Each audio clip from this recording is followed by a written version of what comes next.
भारत के अंदर अराजक तत्व काफ़ी ज़्यादा ताकतवर होने शुरू हो गए हैं और इसका दुष्परिणाम पूरे भारतीयों को भुगतना पड़ रहा है। नमस्ते दोस्तों, आपका इस यूट्यूब चैनल पर मैं स्वागत करता हूं। आज हम बात करने वाले उन अराजक तत्वों के बारे में, उन शरारती तत्वों के बारे में जो भारत के अंदर बैठकर भारत का खाकर भारत पर ही थूक रहे हैं और भारत को तोड़ने की साजिशें कर रहे हैं और वो कुछ हद तक कामयाब भी हो रही हैं कि भारत के तंत्र व्यवस्था में घुस चुके हैं और काफ़ी अच्छी तरीके से सेटल हो चुके हैं। उनको उन तंत्र व्यवस्थाओं से निकाल कर बाहर फेंकना भारत के लिए बहुत ज़्यादा आवश्यक है, अन्यथा ये भारत को पूर्णतः बर्बाद कर कर ही मानेंगे। 26 को जो घटना घटी उसको कोई नहीं भूल सकता चाह कर भी। अगर उसको कोई भुलाना चाहे, उससे बड़ा बेशरम इस दुनिया में कोई नहीं।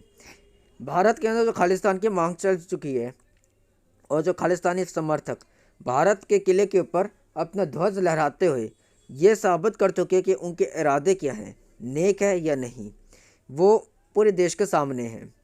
आपने कभी ये जहन में सोचा है, नानक की धरती जो पाकिस्तान में अब है, लाहौर, उसको खालिस्तान में क्यों नहीं शामिल किया जा रहा? खालिस्तान खालसा से आया है और खालसा सिखों के अंदर एक पवित्र नाम है। खालसा का मतलब होता है पवित्रता, प्योर, किंतु उनके कार्य जैसे अगर देखे जाएं तो वह उतने पवित्र नहीं हैं, वो एक नापाक है। तो नापाकिस्तान कहना ज़्यादा मुनासिब रहेगा। खालिस्तान की नींव रखना चाहते हैं कुछ ऐसे लोग जो भारत को बर्बाद और तोड़ना चाहते हैं। साफ कहें तो ब्रेक इन इंडिया फोर्सेस है। वो फंडिंग लेते हैं कनाडा, यूएस या बहरीन से और उन लोगों का पोषण भारत के ही गद्दार करते हैं। भारत के अंदर घुसकर भारत को बर्बाद करना उनका एक दायित्व बन चुका है। अगर आप ध्यान से देखें तो बंटवारे के वक्त 54% पंजाब पाकिस्तान में है और 46% पंजाब इंडिया में है। इस हिसाब से अगर उनको भारत का पंजाब चाहिए तो पाकिस्तान का पंजाब वो क्यों छोड़े? क्योंकि पंजाब तो अखंड था और खालिस्तान बिना नानक की धरती के पॉसिबल ही नहीं हो सकता। तो वो कैसे अपनी नानक की धरती को छोड़कर भारत की धरती खालिस्तान बनाना चाहते हैं? अगर आप इस मैप को देखें ध्यान से, जो खालिस्तानियों ने लॉन्च किया है अपने यहाँ से, आपको देखेगा पाकिस्तान का एक भी हिस्सा खालिस्तान में नहीं है, जबकि भारत का बहुत बड़ा हिस्सा खालिस्तान में शामिल हो चुका है। और इसी से आपको ये इंटेंशंस का पता चल जाता है कि खालिस्तान एक्चुअली लोग है कौन। ये पाकिस्तानी प्रायोजित लोग हैं जो पाकिस्तान का एक भी बाल बाका नहीं होना देना चाहते, मगर वह भारत को ही बर्बाद करना चाहते हैं। आप ये ना भूलें कि सिख जो पंथ है वो भारत की भूमि से जन्मा है, मगर आज वही लोग भारत को ही बर्बाद करने में तुले हुए हैं। मतलब जो भारत की भूमि से पैदा हुआ है वही भारत को ही बंटवारे की लकीर तक पहुंचाना चाहता है, वही भारत को बर्बाद करना चाहता है। ये एक मुहिम चलानी आवश्यक है, क्योंकि भारत कोई खैरात में बटी हुई चीज़ नहीं है। भारत कोई एक हलवा नहीं है जो कोई आया और खा गया चलता बना। भारत एक भूमि है जिसको हमें बचाना आवश्यक है।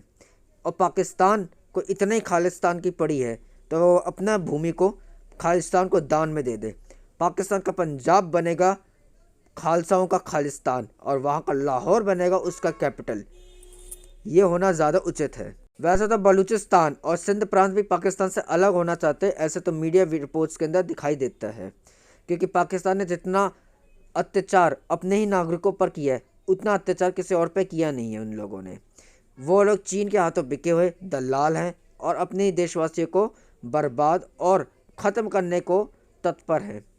हर आए दिन पाकिस्तान के अंदर सिखों को भी मारा जाता है और हिंदुओं को भी मारा जाता है, मगर हैरत की बात तो ये है कि जितने भी खालसा पंथ के लोग हैं, चाहे वो भारत में हो, कनाडा में हो या कहीं और हो, वो पाकिस्तान के लिए काफ़ी ज़्यादा डिवोटेड होने शुरू हो गए हैं। कनाडा का तो पूरे डिवोटेड है, भारत का भी पता चल ही चुका है। बड़ी शर्म की बात है कि वह भूल चुके हैं अपने ऊपर हो रहे हर अत्याचार को। उनको ये तो याद है 84 के दंगे क्या थे, उनको ये याद है कि इंदिरा गांधी ने क्या किया था, उनको ये याद है भिंडरावाला कौन था, मैं उनको ये भूल गया। बड़ी बेशर्मी से ये भूल चुके हैं कि गुरुओं के ऊपर अत्याचार करने वाले वो मुसलमान, वो ये भूल चुके हैं कि किस तरीके से गुरु अर्जुन देव, गुरु तेग बहादुर, गुरु गोविंद सिंह जी के सारे फैमिली मेम्बर्स को और बाकी कितने लाखों हज़ारों खालसाओं को मौत के घाट उतार दिया गया, वो भी इन्हीं मुसलमान आक्रमणकारियों के द्वारा।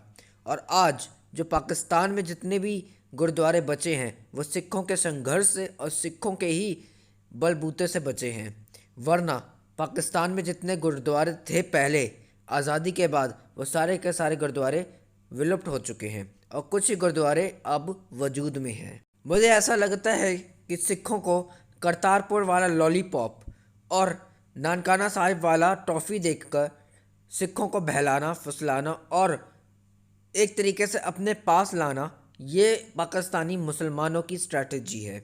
और भारत के मुसलमान जो उम्मत के लिए मरते हैं, तो पाकिस्तान और भारत के मुसलमान दोनों सिखों को बेवकूफ़ बनाना और उनको ही चारा बनाने में लगी हैं। मुसलमान मुसलमान के भाई हैं, मगर चारा कोई और है।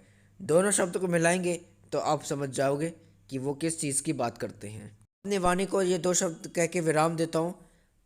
सुरक्षित रहें, सतर्क रहें और आत्मनिर्भर बने अपने ज़िंदगी के अंदर। आप अपने आप को इस तरीके से बनाएं कि आपके हाथ केवल देने के लिए उठें, लेने के लिए नहीं। मतलब आप इतने आत्मनिर्भर बन जाए कि आप सबकी मदद कर सकें। अगर आपको लगता है ये लाइक, शेयर और सब्सक्राइब करने योग्य है, कृपया करिए। शुभ काम में देरी ना करें।